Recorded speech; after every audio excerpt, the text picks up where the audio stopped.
할렐루야.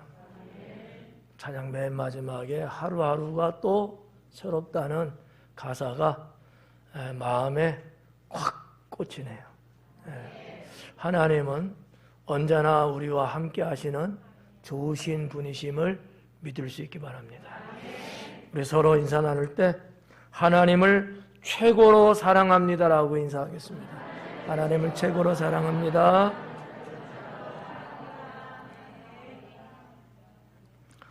하나님께 이렇게 첫 주일 아주 강력한 고백을 하고 가는 게 좋을 것 같아요. 하나님께 점수를 확실하게 따고 오래 살자고요. 우리가 뭐 사랑하는 대상자가 많이 있잖아요.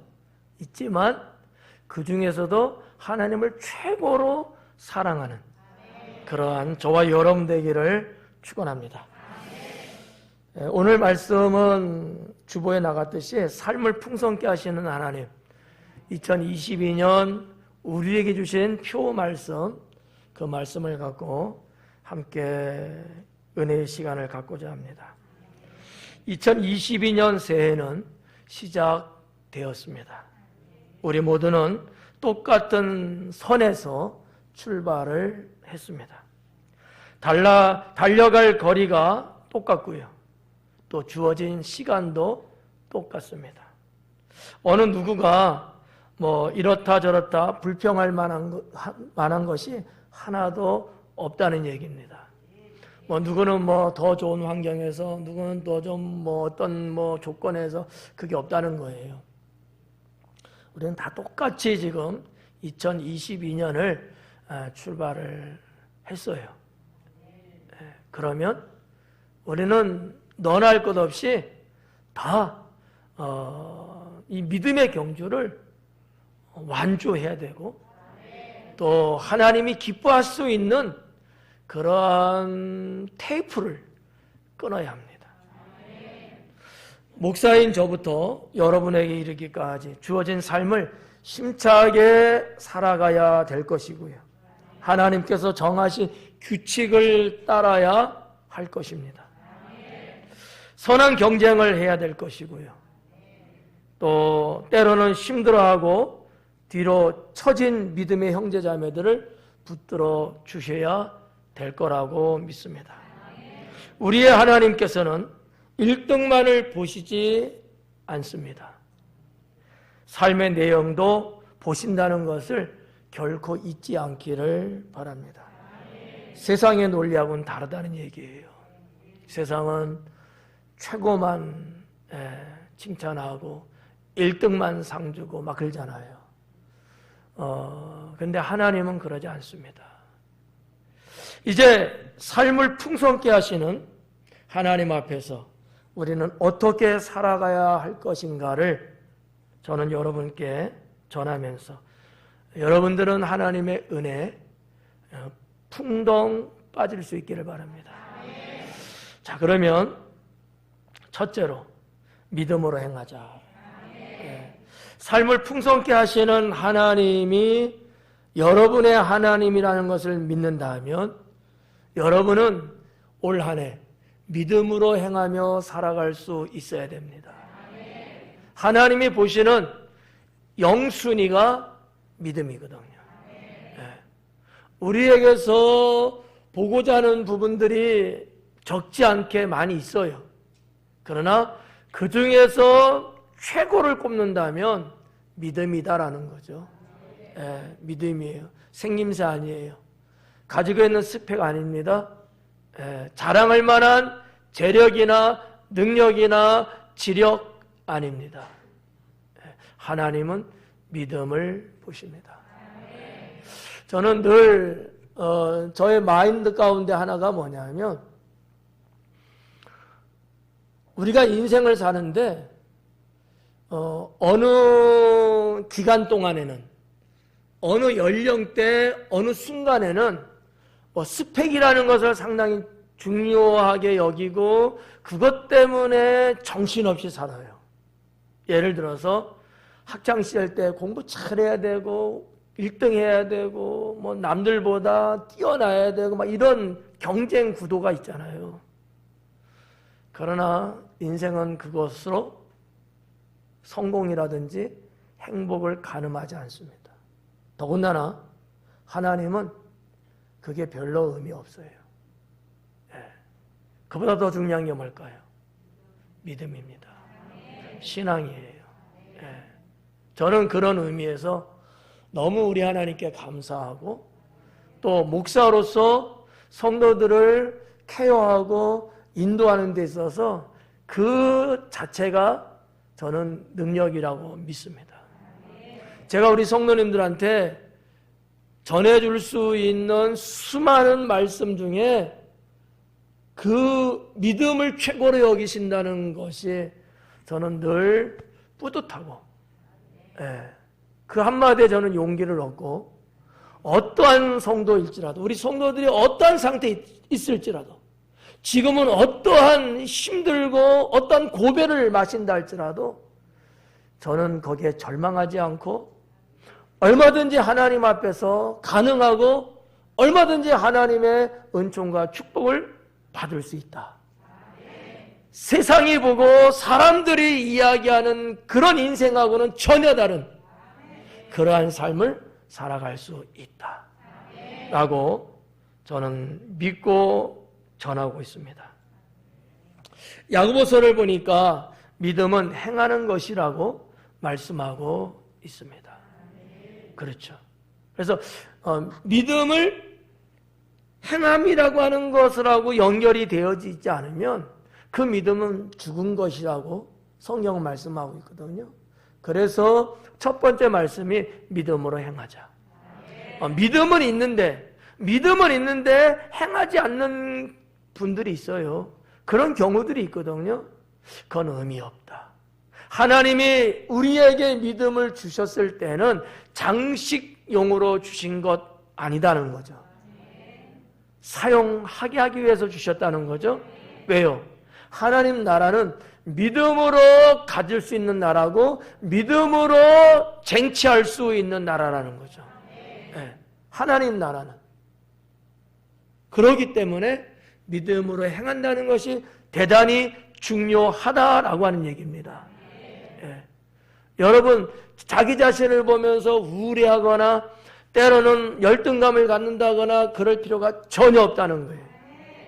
하나님이 여러분에게 주신 구원의 믿음, 그 믿음을 가지고 살기만 하신다면 그 어떤 사람보다도 최고의 사람이고 최대의 사람이고 그런 하나님의 사람이 된다는 사실을 믿을 수 있기 바랍니다. 모든 일들을 하나님을 향한 믿음을 갖고 행할 수 있기를 축원합니다. 두 번째는 감사로 많이 심자. 삶을 풍성케 하시는 하나님을 우리가 이 시간 믿는다면 하나님 앞에 감사한 신앙을 갖고서 많이 심자. 감사함으로, 이 감사한 마음으로 찌뿌둥하고 불평 불만에 그냥 짜증내고 신경질 부리며 스트레스 받 그게 아니고 하나님 앞에 감사하는 마음과 신앙을 갖고 많이 심자. 여러분 많이 거두고 싶죠? 하나님 축복도 많이 받고 싶죠? 근데 그게 그냥은 안 돼요. 많이 나도 심을 때 가능해지는 거거든요. 하나님이 우리에게 삶을 풍성케 하신다는 약속을 이미 주셨잖아요. 우리는 그 약속을 받은 사람들이에요. 약속이란 얘기는 반드시 이행된다는 얘기입니다. 이게 전제된 거예요. 그렇다고 본다면 우리는 다른 사람은 몰라도 우리는 그 하나님의 풍성함을 받게끔 되어 있다라는 얘기죠. 여기에 있어서 우리도 하나님께 감사한 마음과 신앙 갖고 많이 심자. 제가 조그마한 텃밭을 가꾸는 분들 또 아주 넓은 경지를 갖고 있는 분들 다양한 사람들을 보지 않겠습니까? 근데 땅은 속이지 않더라고요. 심은 대로 거두게 하더라고요. 자연의 섭리와 이치는요 거짓말하지 않습니다. 지금 지구의 대재앙이라고 말하는 여러 가지 환경적인 문제들 우리가 안고 있잖아요. 이게 왜 이렇게 됐을까? 원래 지구가 그런 곳이었을까요? 아니잖아요. 우리 인간들이 삶의 생활의 어떤 편리성이라든지 등등 그런 것으로 인해서 환경을 오염시켰기 때문에 지금 우리는 이 지구의 환경적 재앙이라고 하는 문구 앞에 서 있다고 하는 사실이죠. 과학자들의 발표한 바에 의하면 2050년쯤 되면 지구의 온도 상승률이 상당히 올라간다 그래요. 한 5도 정도나 이렇게. 아이 5도 별거 아닌데 이렇게 생각할 수 있잖아요. 그렇지 않아요. 1도만 달라져도 우리의 생태계는 변화를 가져옵니다. 심지어 바다의 물고기들은요 0.5도만 바뀌어도요 어종이 달라진다는 얘기들 하잖아요. 네. 열대 지역 나라에서만 맺었던 열매들이 지금 우리나라에서도 가능해졌잖아요. 제주도에서만 재배가 가능했던 것들이 경남, 전남, 이 남해 지역에서 되고요. 남쪽에서 생산했던 과일들이 이제는 북상을 해갖고 말이죠. 이 충청도 땅에서 경기도까지 치고 올라오고 있다는 얘기 아니겠어요? 뭐 때문에 그럴까요? 온도가 올라가서 그래요. 그러면 우리가 엄청나게 피부적으로 느낄 정도로 많이 올라갔을까요? 아니잖아요. 불과해봤자 1도 정도 내외. 그런데도 우리의 생활권은 확 바뀌고 있다는 사실이죠. 성도 여러분, 하나님의 원리는 성경에서 말씀하고 있는 것처럼 심은 대로 거두리라 라고 하는 겁니다. 네. 제가 입버릇처럼 말씀드렸죠. 하나님은 공짜가 없다. 하나님은요, 여러분 우리가 하는 대로 하나님은 베푸십니다. 우리가 심은 대로 거두게 하시고요. 인자하신 하나님, 풍성하신 하나님은 1:1, 하나 심으면 하나 거두는 것은 원래 원리지만 그 하나님은 30배, 60배, 100배도 열매 맺게 한다는 거죠. 근데요, 아예 심지 않으면 30배, 60배, 100배가 없는 거예요. 심었을 때 하나님 앞에 심었을 때 주의 이름으로 심을 때에 비로소 그러한 확장성도 가능한 것이지 아예 그것이 없으면 이 하나님의 확장성이라는 것은 없다고 보는 것이 맞습니다. 삶이 풍성해지는 축복을 위해서 감사의 신앙을 갖고 많이 심는 저와 여러분이 되기를 축원합니다. 세 번째는 말씀에 순종하자. 한번 따라할까요? 말씀에 순종하자. 아멘. 네. 말씀에 순종하자. 이 말씀은 생명이고 말씀은 하나님이셔요. 하나님은 언제나 여러분들에게 무엇으로 다가오실까요? 그 1순위가 말씀이다라고 하는 사실이죠. 말씀도 다양하고 그 종류가 많아요. 그거를 다 여러분에게 설교할 수는 없어요. 쉽게 말하면 지금 선포되는 이 설교도 하나님이 우리에게 주시는 말씀입니다. 이런 말씀에 순종하자. 네. 자, 첫 번째 뭐라 해서 믿음으로 행하자 그랬잖아요. 그 말씀에 순종하자는 거죠. 네. 감사로 많이 심자 그랬어요. 그래, 이 말씀에 순종하자는 게 그게 말씀이에요. 네. 이런 것처럼 우리는 말씀에 순종하자. 성경의 사람들, 믿음의 사람들, 역사 속의 사람들을 보니까 하나님 말씀에 순종한 사람들이 다 잘되고 다 형통했더라. 하나님이 그들의 인생길을 예비하시고 이끌어 가시고 그들의 삶의 문제점이나 가로막힌 것들을 하나님이 해결해 주시고 하나님이 그들을 그냥 놔두지 않더라라고 하는 얘기죠. 이게 드러난 것이잖아요. 하나님의 말씀에 순종한 사람들, 말도 안 되고 절대로 불가능한 것일지라도 말씀에 순종한 자들에게는 가능케 하셨다라는 사실이죠. 사랑하는 성도 여러분, 세상 사람이나 때로는 우리 주변에서 벌어지고 있는 일에 순종하기보다는 하나님 말씀에 순종할 수 있기를 바랍니다. 오늘날 우리가 살아가고 있는 이 지금 사회와 이 환경은 어떻게 보면 살벌하다고 말할 수도 있고요. 어떻게 보면은 찬양 인도하면서 우리 김연은 청년이 멘트한 것처럼 지금 교회가 무너지고 성도들의 신앙이 무너지고 그러한 지금 상황에 어느 정도 노출됐어요. 왜 그랬을까요?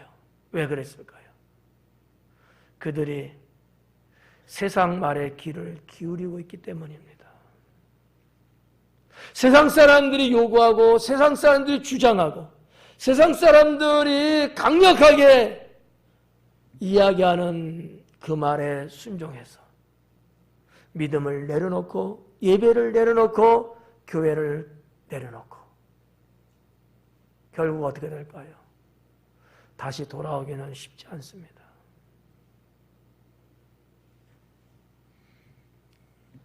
우리는 세상 이야기에 순종하지 않아야 합니다.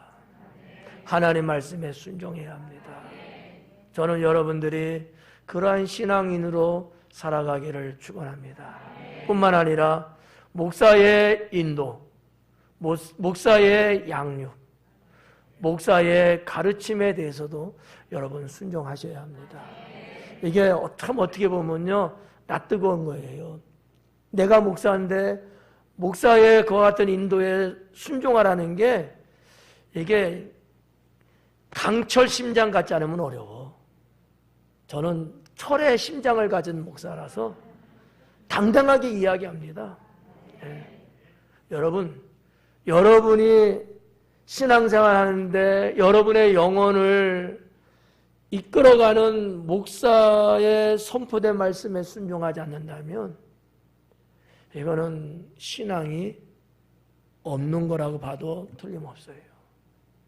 그런 의미에서 나를 드러내는 것보다도 여러분들이 영적으로 가야 될 길을 가는 거 누가 인도하겠어요? 여러분 혼자 스스로요? 안 됩니다. 그게 어려워요. 목사를 통해서. 왜? 하나님이 그것 때문에 저를 세웠기 때문이죠. 마지막 네 번째로 사명에 충성하자. 뭐 하자고요? 그렇죠. 사명에 충성하자. 우리 모두는 하나님께 받은 사명들이 있습니다. 저도 있고 여러분도 다 있죠. 지금도 이 예배에 이 사명 가진 분들이 자기에게 주어진 것에 최선을 다해서 충성을 하고들 있다고 저는 믿어요. 사명은 생명을 살리는 것이고 하나님의 뜻을 이루어가는 것입니다. 이게 얼마나 중요한지 몰라요. 예수님께서도 그 사명 때문에 이 땅에 오셨고 십자가에 달려 죽으시면서까지도 우리를 사랑해 주셨거든요. 우리는 그 사명 때문에 예수님이 그 사명을 감당하시고 그 사명을 온전히 이루셨기 때문에 우리는 구원받아서 천국의 영생의 삶을 살아갈 수 있는 자들이 되었습니다. 사명이라는 게 그렇다는 거예요. 목사가 목사의 사명을 온전히 감당하고 완주해 나갈 때에 여러분들이 주님 안에서 신앙으로 영적으로 바르게 살아갈 수 있고 온전해질 수 있다고 하는 사실이죠. 여러분들도 마찬가지죠. 모든 사람이 각자 자기가 받은 그 사명, 그 역할, 그 일에 최선을 다하고 잘 함으로 인해서 모든 사람들이 은혜를 받고 모든 사람이 즐거워할 수 있잖아요. 사명이라는 건 그렇다는 거죠. 하나님의 뜻이 사명자를 통해서 이루어진다는 사실을 여러분 기억하셔야 합니다. 사명자 아닌 자를 데리고 하나님은 선한 일을 하지 않습니다. 하나님은 하나님의 일을 하는 데 있어서 언제든지 먼저 사명자를 선택하십니다. 외람된 얘기입니다만 내가 평생 하나님 믿으면서 그냥 신앙 정도만 지키는, 내 신앙만 지키는 신앙생활, 교회생활, 이거는 의미가 별로 없어요. 나이가 어리던 많던 하나님께 맡은 사명이 있는 게 좋습니다. 어떤 사람은 그러면 힘들잖아요, 시간 내야 되잖아요 등등의 이야기를 하는 분도 분명히 없지 않아 있을 거예요. 근데 그것 때문에 인생이 불행해지는 건 아니잖아요. 그것 때문에 여러분 우리의 삶이 찌그러지는 건 아니잖아요. 오히려 하나님께 복받을 수 있는 기회가 되잖아요. 오히려 우리가 삶이 형통해질 수 있는 조건이 형성되잖아요. 사랑하는 성도 여러분, 열정과 최선과 능력으로 주어진 사역의 열매를 맺읍시다. 올해 우리 교회에 주신 생명의 말씀은 삶을 풍성케 하시는 하나님이 되고 있습니다. 목사는 여러분께서 여러분의 삶을 풍성케 하시는 하나님, 그 하나님께 더 가까이 나아가기를 소망합니다. 저는 여러분을 그 풍성한 축복을 받을 수 있도록 양육할 것이고 인도할 것입니다. 우리에게 주어진 1년의 삶에서 우리 모두 승리하고 영광을 하나님께 돌리고 행복을 누리시기를 주님의 이름으로 축원합니다. 기도하겠습니다.